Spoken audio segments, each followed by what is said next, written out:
Janika. Weeds can increase the cost of cultivation. Weeds can increase the cost of cultivation. Very good, Janika.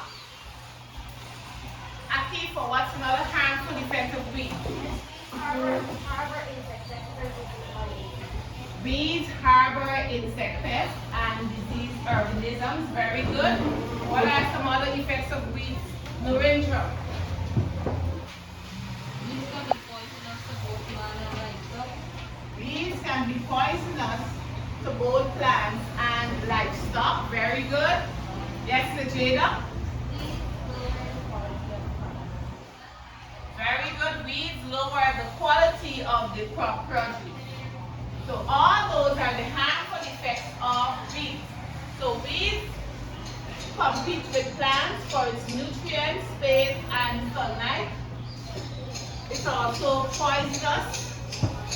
It also harbors insect pests. Right? What are some insect pests that weeds will harbor? Anybody can tell me? Give me an example of an insect pest that damages agricultural produce.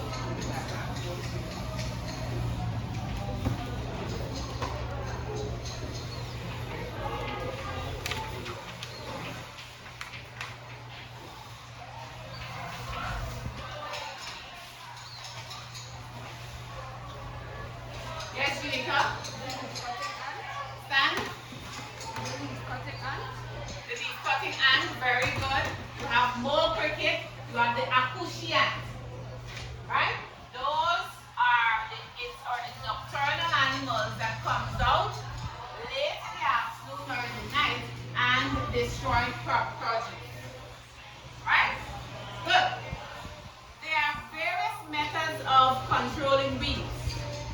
There are several methods of controlling weeds. Weeds can be controlled manually, it can be controlled mechanically, it can be controlled by flooding, it can be controlled by using application of manures, very good. It can be controlled using mulching, it can be controlled using weedicides or chemical control, right? Where you use the weedicides to get rid of weeds, right? How else weeds can be controlled? It can just, Isaiah, speak up loud so the entire class can hear you. It can be controlled by sterons. What else? What are some other control methods? Are there any other? Students? Are there any other?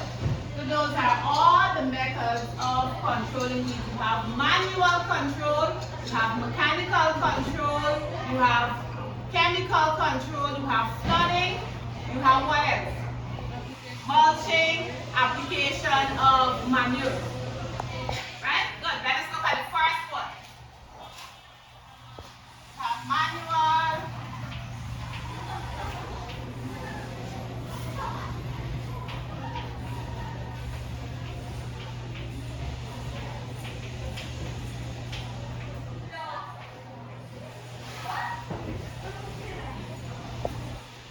Good. You have manual, mechanical,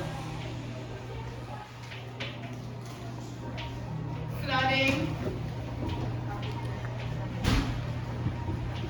application of manure,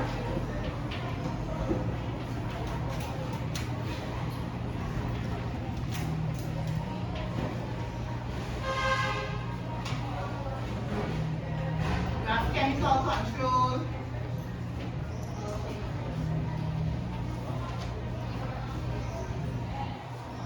you have mulching. Good. So let us look at the first one. You have manual control. And manual control is where you're using your hand to remove weeds from an area. Or the farm plot. Huh? Good. So for manual control is where you're using your hand along with a simple tool, simple hand tool to remove weeds. What are some simple hand tools that you can use to remove weeds, students? You can use a cutlass, right? So cutlass is one of the simple hand tools that you can use to remove weeds. What else do you think we can use to remove weeds? Weeds. You can use a hoe. Very good. What else? Can you use a fork to remove weeds? Do you think we can use a fork to remove weeds, students? Yes or no? So if a fork is the only hand tool that you have in your possession, say for instance you don't have a cutlass, you don't have a hoe, and the fork is available, will you use that to remove weeds? Very good, you gotta use what is available. Good, so you can use that, but most persons would normally use cutlasses and hoes to get rid of weeds. Right, students? A fork is not recommended for weed control.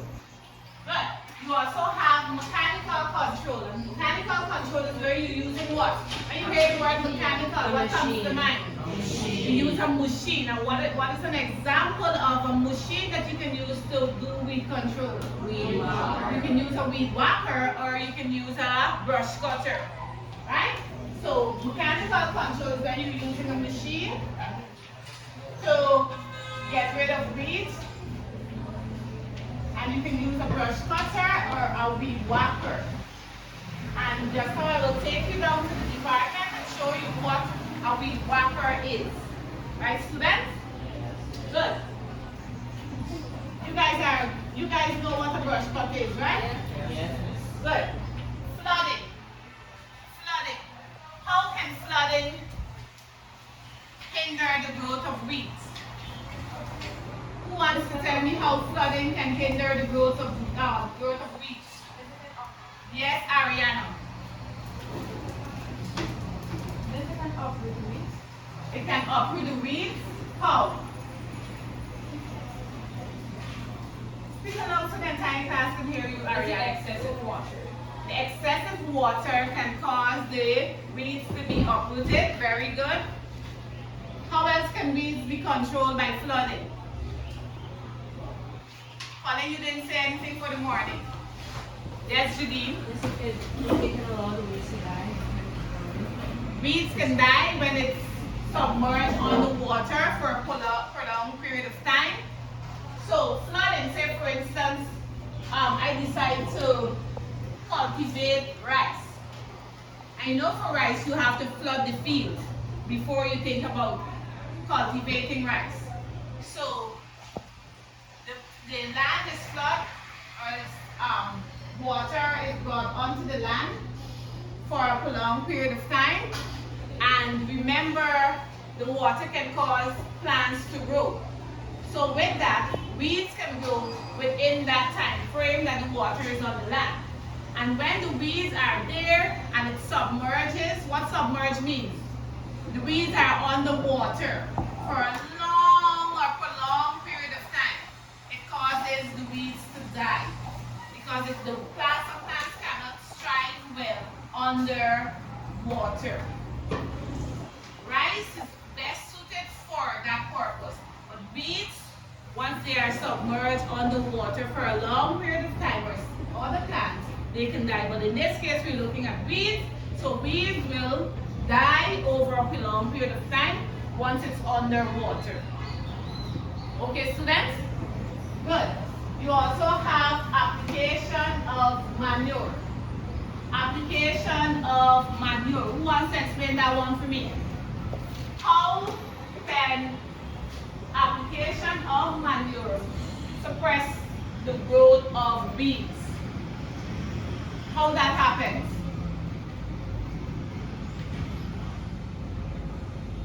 Let me give you a clue. Remember, we have four different types of manure. We have organic and inorganic. But in this case, we will look at inorganic manure since it has chemical compound, right? Or it's made of a chemical substance. So, how can fertilizer suppress the growth of weeds? Yes, Judine? The inorganic manures has chemicals, acid, trying to kill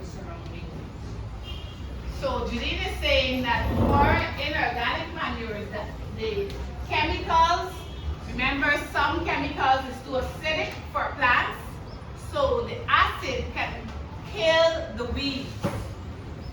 While it can also, for some plants, it can boost the growth and development. So the acid in the fertilizer can cause the plants to die. Right? More so, because most times we find when you're applying fertilizers, you need to irrigate your plants as soon as you finish doing application of fertilizer. So if you don't do that, it can kill the weeds and it can kill the plants. But in this case, we want the weeds to be eradicated. So the acid from the fertilizer can kill the plants. Because remember, we want to remove the weeds since it competes with the plants for its nutrient space, sunlight, it can be poisonous, and the list goes on, right? Because of its harmful effect. Okay, so now we will move on to chemical control. And weeds can be controlled using a weedicide, and you have various forms of weedicides.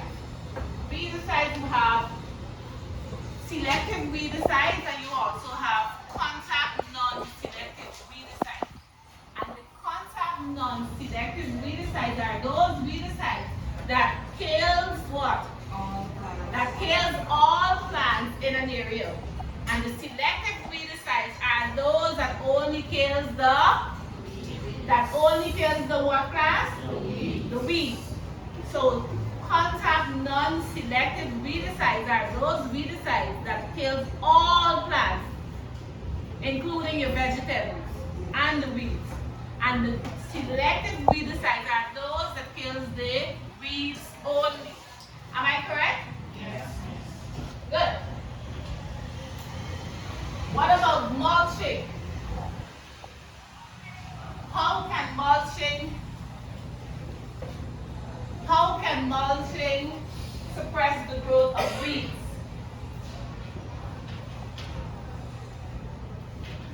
Remember, mulching helps to aid in moisture retention in the soil, right? And when you apply your mulch, remember there are various types of mulching materials. You have dry grass, you have plastic, you have newspaper, you have sawdust, you have various types of mulching materials. So when you place your mulching materials on the beds and you have your weeds coming up there, what happens? Would the weeds get proper air circulation in order to grow? And the mulch is there? Yes or no? Good. So the mulching materials, whether it be sawdust, dry grass, leaves, newspaper, plastic, etc., it helps to suppress the growth of weeds because the weeds would no longer get the air in order to survive. Am I correct? Yes. Good. How else does mulching affect the growth of weeds? How else does mulching affect the growth of weed class? Yes, Atifa? It also limits the growth space. Very good. Any other clue? Yes, Tobias? The mulch also blocks the sunlight from the weeds from getting to the weeds because the sunlight enhances the growth and development of weeds. Right? So once it's blocked from getting the sunlight, it will die. Okay, students? Good. So what we will go and do now is to wrap up today's lesson on weed control, and we will now go to the farm area where we will do the actual practice of weed control. And the practice that we will be doing this morning is manual weed control, where you're using your hand and simple tools to perform the task. Okay, students, so which control we will be doing this morning? Manual. We will be doing manual weed control this morning. I don't want you to do mechanical weed control because I don't want you to put you in harm's way. So we will be looking at manual weed control. And we will be going to the department, collect some simple tools, then go straight to the farm plot where we will be doing the practice of manual weed control. So this has brought us to the end of today's lesson on the care and maintenance of crops. Practice weed control. We define what a weed is, and a weed is a plant grown where it's not wanted. So currently, we have some plants on the plot, and you will be doing manual weed control, right? And weeds has harmful effects, and those harmful effects are compete with plants with nutrient-based, sunlight is poisonous, etc. And it can be controlled using these forms. Now, manual weed control, mechanical, flooding, application of manure, chemical control, mulching. So this has brought us to the end of the theoretical part of the lesson. We will now go on to the practical aspect of weed control. So I want one line, boys and girls in one line, and we will go to the department, collect our tools, and then head to the farm plot. Okay, students? Yes. So this has brought us to the end of the theoretical part of our lesson. So just form your lines and let's head to the farm plot.